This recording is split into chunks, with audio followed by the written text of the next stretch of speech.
Hello കുട്ടികളെ, നമ്മളൊരു model paper maths discuss ചെയ്യാൻ പോവാണ്. ഓക്കെ, കേട്ടോ. ഞാൻ റെക്കോർഡിംഗ് അയക്കും. ഓക്കെ, ഒന്നാമത്തെ ചോദ്യം. Let a is equal to 1 2 3, b is equal to a comma b, find a cross b and b cross a. അല്ലെ, എ ക്രോസ് ബി കാണാൻ നമുക്ക് അറിയാലോ. എങ്ങനെ എ ക്രോസ് ബി കാണാം? എ ക്രോസ് ബി കാണാന്ന് പറയുമ്പം 1 എ, ആദ്യം 1 എ വേണ്ടേ. പിന്നെയോ 1 ബി ചെയ്യാൻ അറിയാലോ, 1 ബി. പിന്നെയോ 2 എ, പിന്നെയോ 2 ബി, പിന്നുള്ളത് 3 എ കൂടാതെ 3 ബി. ഓക്കെ ആണല്ലോ. അങ്ങനെയാണ് എ ക്രോസ് ബി ചെയ്യേണ്ടത്. എങ്ങനെ ചെയ്യണം? 1 A 1 B, 2 A 2 B, 3 A 3 B. B cross A ചെയ്യാൻ പറഞ്ഞാലോ, ബി ക്രോസ് എ ചെയ്യുമ്പോൾ നേരെ തിരിയും. എങ്ങനെയാ ചെയ്യേണ്ടത്? A1 അല്ലെ, A1 ആയിട്ട് മാറും. അതേപോലെ A2 ആയിട്ട് മാറും. തിരിച്ച് A3 ആയിട്ട് മാറും. കൂടാതെ B1 ആയിട്ട് മാറും, B1 ആയിട്ട് മാറും, B2 ആയിട്ട് മാറും, B3 ആയിട്ട് മാറും. ഇങ്ങനെയാണ് എ ക്രോസ് ബിയും ബി ക്രോസ് എയും ചെയ്യേണ്ടത്. ഒന്നാമത്തെ ചോദ്യം. ഒന്ന് എ. ഒന്ന് ബി എന്താണ്? The number of non-empty relations from A to B. എയിൽ നിന്നും ബിയിലേക്കുള്ള നോൺ എംപ്റ്റി റിലേഷൻസ് ആണ്. നമുക്കറിയാം സെറ്റ് എയിൽ നിന്നും, ശ്രദ്ധിക്കണേ, സെറ്റ് ബിയിലേക്കുള്ള റിലേഷൻസിന്റെ എണ്ണം, നമ്പർ ഓഫ് റിലേഷൻസിന്റെ ഫോർമുല എന്ന് പറയുന്നത് 2 raised to AB ആണ് ഫോർമുല. അപ്പൊ 2 raised to എ ബിക്ക് പകരം നമുക്ക് mn കൊടുക്കാം. നമ്മൾ പഠിച്ചത് mn ആയിരിക്കും. 2 raised to mn ആണ് ഫോർമുല. 2 raised to mn എന്ന് പറഞ്ഞാൽ ഇവിടെ 3 എം, 2 എ. അപ്പൊ എന്തായിട്ട് മാറി? 2 raised to 6 ആയിട്ട് മാറി. 2 raised to 6 എന്താ വരിക? 64 എന്ന് കിട്ടും. അപ്പോ സെറ്റ് എയിൽ നിന്നും സെറ്റ് ബിയിലേക്കുള്ള റിലേഷൻസിന്റെ എണ്ണത്തിന്റെ ഫോർമുല എന്താണ്? 2 raised to mn ആണ്. എം എന്ന് പറഞ്ഞാൽ ഒന്നാമത്തെ സെറ്റിലെ എലമെന്റിന്റെ എണ്ണം 3, n എന്ന് പറഞ്ഞാൽ രണ്ടാമത്തെ സെറ്റിന്റെ എലമെന്റിന്റെ എണ്ണം 2 അല്ലെ. ഇപ്പൊ 3 into 2 that is equal to 2 raised to 6 വരും. 2 raised to 6 is equal to 64 എന്ന് ലഭിക്കും. ഓക്കെ ആണല്ലോ. ബിയിലേക്കുള്ള ടോട്ടൽ റിലേഷൻസിന്റെ എണ്ണം 64 ആണ്. പക്ഷെ ഇവിടെ ഒരു വാക്ക് നിങ്ങൾക്ക് കാണാം, നോൺ എംപ്റ്റി റിലേഷൻസ് ആണ്. ഈ 64 റിലേഷൻസില് ഒരു റിലേഷൻ എംപ്റ്റി റിലേഷൻ ആയിരിക്കും. അപ്പൊ നോൺ എംപ്റ്റി റിലേഷൻസ് എത്ര ഉണ്ടാവും? 63 ഉണ്ടാവും. ടോട്ടൽ റിലേഷൻസിന്റെ എണ്ണം 64 ആണെങ്കിൽ കൂടിയും ഒരെണ്ണം എംപ്റ്റി ആയതുകൊണ്ട് ബാക്കി 63 നോൺ എംപ്റ്റി റിലേഷൻസ് ഉണ്ടാകും. ക്ലിയർ ആണല്ലോ. That's about first A and first B. ഇനി നമ്മൾ പോകുന്നത് രണ്ടാമത്തെ ചോദ്യത്തിലേക്കാണ്. എന്താ രണ്ടാമത്തെ ചോദ്യം? രണ്ടാമത്തെ ചോദ്യം പറയുന്നത് which of the following value is correct. താഴെ കൊടുത്തിരിക്കുന്നതിൽ ഏത് വാല്യൂ ആണ് കറക്റ്റ് എന്നാ ചോദിച്ചിരിക്കുന്നത്. അപ്പൊ നിങ്ങൾക്ക് നോക്കാം. Cos theta is equal to dash. Cos theta 4 ആണോ, 3 ആണോ, 2 ആണോ, 1 ആണോ? നിങ്ങൾ പഠിച്ചിട്ടുണ്ടാകും, അല്ലെങ്കിൽ പഠിക്കണം. കോസ് തീറ്റയുടെ മാക്സിമം വാല്യൂ 1 ആണ്, ലീസ്റ്റ് വാല്യൂ -1 ആണ്. അപ്പൊ കോസ് തീറ്റ എപ്പോഴും എന്താ ഉണ്ടാവുള്ളൂ? -1ന്റെയും 1ന്റെയും ഇടയിലേ കിടക്കുള്ളൂ. അപ്പൊ കോസ് തീറ്റക്ക് ഒരിക്കലും 2 ആവാൻ പറ്റില്ല, 3 ആവാൻ പറ്റില്ല, 4 ആവാൻ പറ്റില്ല. പക്ഷെ പുള്ളിക്ക് എന്താവാൻ പറ്റും? 1 ആകാൻ പറ്റും. Cos theta can be equal to 1. അപ്പൊ രണ്ടാമത്തെ 2A ഉത്തരം 1 ആണെന്ന് മനസ്സിലായി. 2B എപ്പോഴും ചോദിക്കുന്ന ചോദ്യമാണ്. Prove that sin 5x plus sin 3x divided by cos 5x plus cos 3x is equal to tan 4x. അല്ലെ, നിങ്ങൾ പഠിച്ചിട്ടുണ്ടാകും sin a plus sin b എന്ന് പറയുന്നത് the formula is 2 sin a plus b by 2 cos of a minus b by 2. പഠിച്ചിട്ടില്ലേ?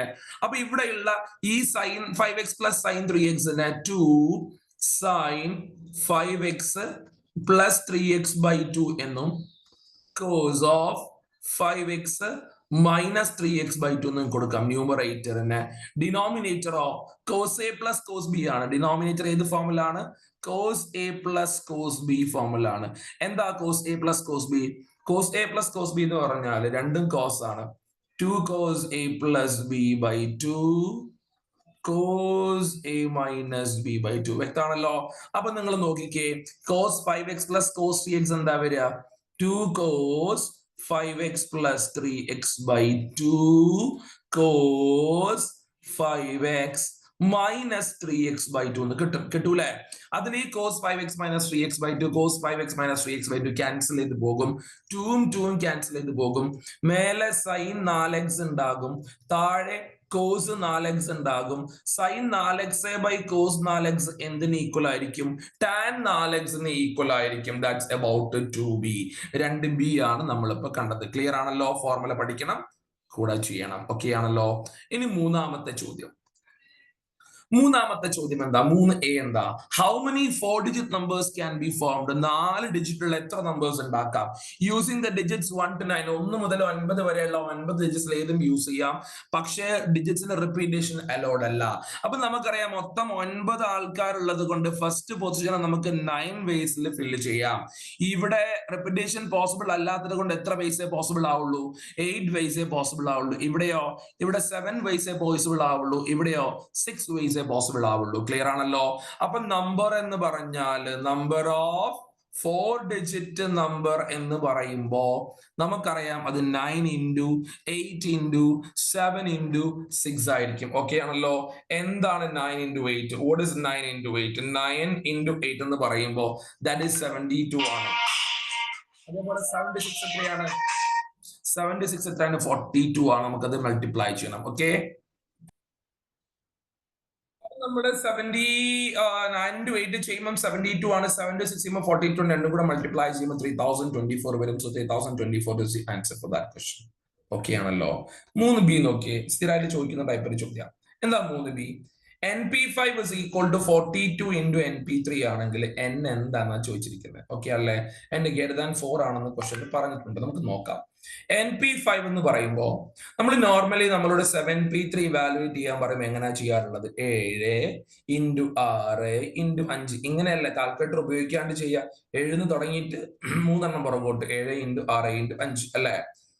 അങ്ങനെയാണെങ്കിൽ നമുക്ക് NP5 അതേപോലെ എഴുതിക്കൂടെ? NP5 എന്ന് പറയുമ്പോൾ n എന്ന് തുടങ്ങണം. n എന്ന് തുടങ്ങി പുറകോട്ട് n into n-1 into n-2 into n-3 into n-5. 5 എണ്ണം, സോറി n-4, 5 എണ്ണം മൊത്തം നമ്മൾ എഴുതിയില്ല. കാരണം ഇവിടെ NP5 ആയതുകൊണ്ട് n എന്ന് തുടങ്ങി 5 എണ്ണം വേണം. n into n-1 into n-2 into n-3 into n-4.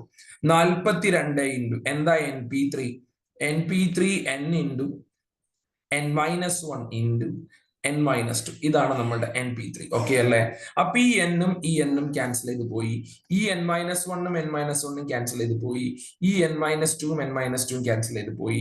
ബാക്കി n-3 into n-4 is equal to 42. Open ചെയ്യുമ്പോൾ n square, n into n, n square, n into -4 -4n, -3 into n -3n, -3 into -4 12.